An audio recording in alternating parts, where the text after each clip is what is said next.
Bonjour à tous, je suis super contente de vous retrouver aujourd'hui sur ma chaîne pour une nouvelle vidéo. Si vous me suivez sur Instagram, vous le savez déjà. Si vous ne me suivez pas, qu'est-ce que vous attendez?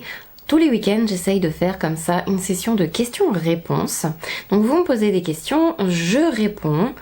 En général sur toute la journée, ça peut être soit le samedi soit le dimanche, mais bon voilà. J'ai très souvent la question de quand est-ce qu'il faut utiliser un produit poudre, un produit crème, pour quelle peau, quelle est la différence entre un blush crème et un blush poudre, etc.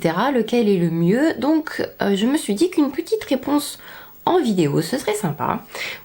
C'est un peu plus approfondi, on va dire, que de juste répondre sur un post, sur une story. Si ça vous intéresse, et ben tant mieux. Et puis on va commencer tout de suite. Je sais pas trop comment je vais structurer cette vidéo. Je me suis dit, ah, j'ai une idée géniale, et j'ai rien préparé. Si, j'ai sorti mes blushs et puis des fonds de teint. Donc avant, c'est vrai qu'on disait toujours que pour, d'ailleurs c'est très certainement en cours, toujours d'actualité dans les cours de CAP et tout ce qui est esthétique, parce que ça n'a pas été renouvelé depuis très longtemps, mais bref, les fonds de teint crème sont souvent associés aux peaux sèches et les fonds de teint poudre ou liquides sont plus souvent associés aux peaux grasses. Les peaux mixtes pouvant aller un petit peu de l'un à l'autre selon si elles sont plus sèches ou plus grasses. Mais bref, j'ai envie de vous dire qu'à l'heure d'aujourd'hui, c'est quand même beaucoup moins vrai. Parce que la technologie fait qu'on arrive à avoir des fonds de teint crème qui peuvent très bien aller pour des peaux grasses, des baumes même, on est arrivé à des fonds de teint baumes, des fonds de teint liquides. Pour ce qui est liquide, ça peut aller à tout le monde à l'heure d'aujourd'hui parce que la technologie fait que y a des fonds de teint liquides qui sont merveilleux pour les peaux plus sèches, des fonds de teint liquides qui sont merveilleux pour les peaux grasses aussi. Nous avons avancé en technologie par rapport à avant. De ce côté-là, en fait, quand on me demande souvent la différence entre un fond de teint poudre et un fond de teint crème, j'ai envie de vous dire, la base c'est effectivement crème pour peau sèche, poudre pour peau grasse, mais lisez juste les instructions de la marque sur le fond de teint. Parce que si je prends l'exemple de ce fond de teint là et de ce fond de teint là, donc ça, j'ai pas encore filmé la revue, mais je vais vous en parler un petit peu du coup aujourd'hui. Ce sont deux fonds de teint baume. Alors celui-ci est un peu plus particulier, c'est le Danessa Myrex. Il s'appelle le Yummy Skin poudre baume lissante visage et yeux parce que il peut faire base, fond de teint et fixer le fond de teint que vous avez mis avant. Donc c'est un peu une particularité, mais on est quand même dans la possibilité d'avoir un fond de teint en version baume. Et celui-ci, figurez-vous que je le conseillerais quand même plutôt aux peaux grasses. Alors que le Good Apple de Kat Von D, eh bien je le conseillerais plutôt aux peaux sèches. Donc a priori, effectivement, on se dit ah, ce sont deux fonds de teint baume, donc deux fonds de teint pour aller sur les peaux sèches. Mais si vous avez la peau sèche et que vous essayez de mettre celui-ci, ça fera pas très beau. Il va accrocher toutes vos peaux sèches. Ça va pas être beau du tout. À l'intérieur, il y a une technologie Upsalite. Et c'est pour matifier. Donc, faites attention. Donc, vous voyez, c'est plus forcément vrai. On a par exemple, là encore, donc des fonds de teint. Je n'ai pas pris énormément là, mais... Donc ça, c'est un fond de teint crème. C'est le Ultra HD de Make Up Forever. J'arrive à l'appliquer sur tout type de peau. Après, ça va dépendre de la préparation, de la façon dont vous allez le poudrer, etc. Aucun souci avec.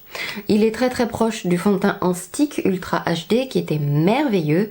Quand même plus pour les peaux mixtes à sèche et les peaux normales, etc. Mais si peau bien préparée, vous pouvez le mettre sur une peau mixte à grasse. Ensuite, vous avez un fond de teint poudre. Donc celui-ci c'est le Fenty, c'est un de mes favoris. J'ai réussi à le mettre avec la peau plus sèche. J'adore le mettre l'été parce que il est formidable. Là il y a une revue sur celui-là, donc n'hésitez pas. J'adore ce fond de teint, il a une excellente tenue. Il est facile à mettre, même si vous avez la peau grasse, même la peau mixte à sèche. Il est nickel. Enfin voilà, la technologie a avancé, c'est plus comme il y a 20 ans, etc. Vous pouvez selon le fond de teint en fait, utilisez un fond de teint crème ou un fond de teint poudre.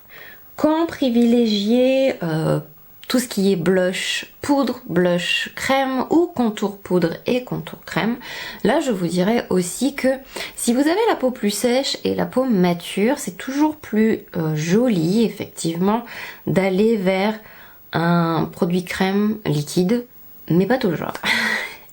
C'est la même chose que pour les fonds de teint en fait. Ça dépend du produit, parce qu'à l'heure d'aujourd'hui, ils font des produits qui sont waterproof, longue tenue. Donc le blush waterproof, etc. va pas forcément aller sur les peaux qui sont très déshydratées. Parce que qui dit waterproof et longue tenue dit que à un moment, ça peut être potentiellement desséchant. Mais vous avez des blushs, par exemple, si on reste sur l'exemple des blushs liquides qui sont longue tenue et que je peux mettre absolument sur tout le monde. Là, c'est pareil que les fonds de teint en fait.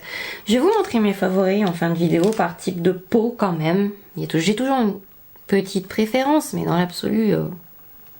Le truc à savoir avec tout ce qui est produits crème, produits crème, c'est que ils se fondent beaucoup plus à la peau. Vous avez des produits comme ça qui peuvent être plus faciles à appréhender. Si vous utilisez en fait le pinceau ou votre éponge que vous avez utilisé pour le fond de teint, comme vous avez toujours un petit peu de fond de teint dessus, c'est plus facile en fait de fondre le produit dans le visage. Donc vous avez un résultat qui est plus naturel. Si vous poudrez après avoir appliqué un produit crème, il est toujours un petit peu atténué. Donc il faut souvent mettre la dose. Mais ça peut être aussi une excellente base si vous voulez poudrer après. Par exemple, vous mettez votre fond de teint, vous utilisez le même pinceau en fait pour appliquer votre blush crème. Si vous poudrez après avec la poudre, ça va l'atténuer un petit peu.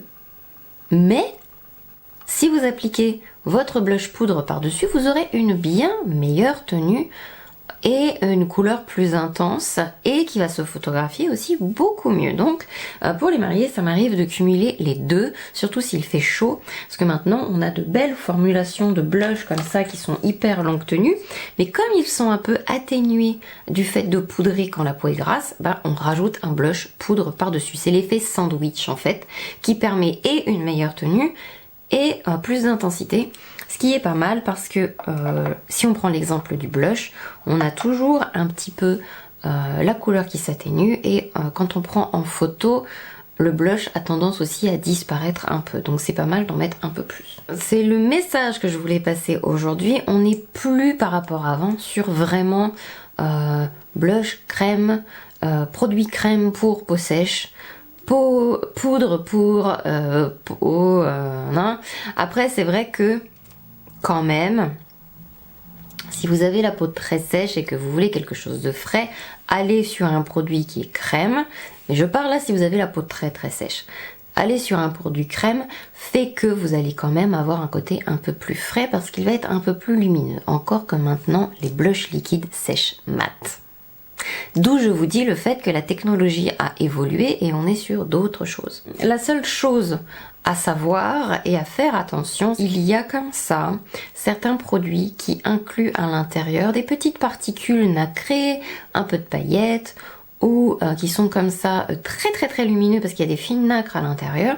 Si vous avez de la texture sur le visage, et là je parle pas forcément de texture pour les peaux grasses parce qu'on dit souvent oui les boutons c'est de la texture, mais une peau sèche peut avoir de la texture, une peau déshydratée a souvent beaucoup de texture. Les boutons font partie de la liste des textures, mais quand je parle de texture, je parle déjà d'une peau normale, j'ai presque envie de vous dire, parce qu'elle a toujours un peu de texture, mais vous voyez, l'échelle de plus ou moins de texture. Si vous avez beaucoup de boutons, si vous avez la peau qui pèle, si vous êtes en train de cicatriser, peu importe, vous avez comme ça... ça va ressortir avec le maquillage et encore plus si vous mettez une texture, un fini qui n'est pas adapté. Par exemple, vous avez des blushs très lumineux, comme par exemple les blushs de chez Charlotte Tilbury, très lumineux. Si vous avez beaucoup de texture sur la joue, ça va faire ressortir ces textures, ça fera pas joli. Donc allez plutôt sur un blush mat, mais que ce soit après un blush poudre, bien appliqué, de toute façon, ça fera pas de différence. Vous allez quand même l'air fraîche. Et si vous voulez un blush crème, il y en a plein qui sont très très beaux et qui sont aussi un peu mat. Je vais vous montrer ça après. Je crois que j'ai dit tout le chose importante que je voulais dire dans cette vidéo. C'est surtout une question de préférence au final. Un produit que vous aimez bien, une facilité d'application. Certaines personnes adorent appliquer leurs produits avec les doigts. Forcément, un produit crème est plus facile à appliquer avec les doigts que le blush poudre par exemple. Je pense que maintenant on va passer à mes favoris quand même, histoire de. Parce que vous me demandez souvent quel blush crème j'aime selon votre type de peau, etc. Donc j'ai quand même des préférences parce que voilà. Il y a des préférences. Donc, fond de teint poudre pour peau mixte à grasse. On va commencer par les peaux grasses. Donc, j'aime beaucoup le Pro Filter Soft Matte de Fenty, qui est très très beau, qui tient très très bien. Je l'ai porté à l'époque où le masque était obligatoire pour sortir. Donc, je peux vous dire que c'est un excellent fond de teint poudre. N'hésitez pas à voir ma vidéo dessus. Ça, la vidéo va sortir, mais pour peau grasse en fond de teint baume, ou crème, j'aime beaucoup donc celui de Danessa Myricks. Et il faut la peau grasse pour pouvoir le porter. Il a une excellente tenue et si vous avez la peau mixte avec certaines zones sèches, si vous attendez 20 minutes, 10 minutes, l'huile de votre visage en fait va rendre le rendu de ce fond de teint très très beau, il tient bien. Ensuite on continue pour les peaux grasses et mes recommandations. Tout ce qui est, on va dire, contour. Voilà, j'ai cherché le mot. Contour crème favori et contour liquide. Les She Glam sont liquides, faciles à travailler, parce que c'est assez transparent en fait. Donc si vous voulez un résultat naturel pour pouvoir après mettre un contour poudre par-dessus, ou pas en mettre du tout d'ailleurs, parce que c'est au choix, ils tiennent très très très très bien. J'aime bien faire en fait plus un bronzer crème poudré et après faire un contour poudre. Mais voilà, c'est un choix personnel. Ensuite, j'aime beaucoup celui de Charlotte Tilbury, mais que je pourrais conseiller limite aux peaux sèches aussi. C'est le Sunkissed Glow Bronzer. C'est crème éclat bronzante. Il a un fini un peu poudré en fait. Et il est vraiment très très beau. Il tient très très très très très très bien. Pour les peaux grasses, il y a plein de bronzers que j'aime, hein, mais le Hoola est un de mes favoris. J'aime beaucoup aussi ils sont faciles à porter, les blushs liquides de chez Rare Beauty, je vous les conseille vraiment vraiment. J'aime aussi les blushs. Si vous avez la peau très très grasse même, les blushs She Glam sont excellents. Pour peau grasse, j'aime beaucoup les Primer Infused de chez ELF. Très très beau. Si vous voulez utiliser aussi et avoir une excellente tenue si vous avez la peau très très très très grasse l'été, c'est d'utiliser tout simplement votre rouge à lèvres liquide mélangé à un peu de fond de teint et l'appliquer sur vos joues et vous aurez une tenue mais vraiment d'enfer, même par 44 degrés. Et j'aime beaucoup aussi les blushs mat de chez Pat McGrath. Si j'arrive à ouvrir un blush, ils sont très très très très beaux et ils ont une excellente tenue et ils sont beaux, mat mais frais quand même. Vous avez les blushs de chez MAC, les Glow Play Blush. Ce sont des petits blushs, c'est-à-dire que quand vous appuyez dessus, alors vous avez comme un espèce de rebond et c'est une formule un peu crème poudre. C'est formidable et ça tient très très bien sur les peaux grasses. Et si vous aimez comme ça les textures, si vous recherchez des textures crème ou voilà, cherchez un hybride qui fait un peu crème poudre, un peu comme ça et comme le... Maintenant mes recommandations, donc si vous avez la peau sèche, après il y a plein de fonds de teint liquides que j'aime beaucoup, mais là on est vraiment sur les textures baume et sur les textures crème et sur vraiment les poudres. Voilà, donc les liquides je les enlève parce que sinon la vidéo durerait 3 heures. Mais le Good Apple de Kat Von D, un excellent baume, j'aime beaucoup. J'aime beaucoup aussi le Ultra HD de Make Up Forever en stick ou en crème comme ça.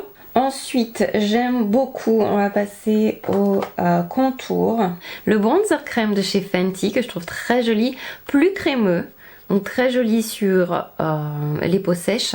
Après, vous pouvez parfaitement utiliser aussi le Charlotte Tilbury. Il fait crème poudre, mais il fera très joli sur votre peau aussi. Après, mettez ça en dessous d'un contour ou d'un bronzer poudre et vous aurez une tenue d'enfer. Ça fera très joli et frais. J'aime beaucoup, beaucoup les bronzers de chez Make Up For Ever, les Pro Bronze Fusion. Je trouve, alors vous avez les mats, le numéro finit par M, et vous avez les I, où c'est très pailleté. Alors, les pailletés, je vous les recommanderais pas forcément sur le visage, encore que c'est un goût personnel aussi, mais c'est, vous voyez là, c'est le 20 mat que j'utilise énormément. Et il est pas brillant, mais il a comme ça un petit glow quand même qui ne le rend pas plat. Donc sur les peaux sèches, il est quand même très très très très joli. Après, je peux l'utiliser sur les peaux mixtes et les peaux grasses sans problème. D'ailleurs, il m'arrive de le faire hein, parce que je trouve ça très joli. J'aime pas enlever complètement. Briller ne veut pas dire... La peau a un satin naturel, donc si je matifie de partout, j'aime bien quand même avoir du glow, donc je vais utiliser parfois même sur peau grasse ce genre de produit pour redonner un peu de dimension au visage, lui donner un côté frais et pas complètement plat et mat. Les blushs de chez Shiseido, ce sont les blush minimaliste Whipped Powder. Alors c'est une formulation qui est géniale, je les aime beaucoup. C'est une crème fouettée et ça fait un peu poudré sur le visage, mais ça fait vraiment très très frais et c'est facile à appliquer en plus. C'est vraiment un blush que j'adore. Les Rare Beauty qui tiennent très très très très bien. Mes faves. J'aime beaucoup aussi le blush liquide de chez Make Up Revolution, les Super Dewy. Vraiment très très beau, je l'ai utilisé plusieurs fois en vidéo et sur peau mixte à sèche, peau normale, peau sèche, vraiment très très beau. Les Glow Play Blush, je trouve aussi que sur peau sèche ils sont très jolis. Ils ont vraiment une très bonne formulation ces blushs, j'aime beaucoup. Et j'aime énormément utiliser les blushs by Terry, donc dans les deux palettes CC, les CC palettes d'ailleurs. Ils sont très lumineux et si vous avez la peau très sèche, peau mature, ils donnent vraiment de l'éclat et très très frais et super beau. J'adore les utiliser sur les peaux plus matures. Ensuite, les blushs Hourglass aussi, très très lumineux. Donc si vous avez la possibilité d'acheter leurs blushs, les marbrés, ce sont des blushs très très jolis. Ils vont pas mettre la gamme. Je vous la mettrai en barre d'infos. Mais il y a une gamme chez Hourglass où les blushs sont sublimes, sublimes, sublimes. Magnifiques. Pour les peaux sèches, je trouve qu'ils sont même encore mieux que les Charlotte Tilbury. Ce sont les Glow Wish de Huda Beauty. Parce qu'ils sont pas aussi iridescents quand même que les Charlotte Tilbury. Donc peau sèche, même si vous avez un peu de texture, je trouve cela beaucoup plus joli et frais sur les joues en fait. Donc ils ont de belles couleurs. Et je trouve le packaging tout kiki. J'adore. Donc voilà, ça c'est aussi des blushs que je vous recommande chaudement si vous avez la peau plus sèche. Parce qu'ils sont plus lumineux quand même. J'espère que cette vidéo vous a plu. Voilà, c'était un espèce de petit TED Talk, presque comme disent les Américains. Petite conversation, petite mise au point, petite réponse à une question qui revient très souvent. Je vous fais plein de gros bisous. J'espère vraiment que cette vidéo vous a plu. Je vous dis à très bientôt dans la joie et la bonne humeur. À la prochaine. Bye bye.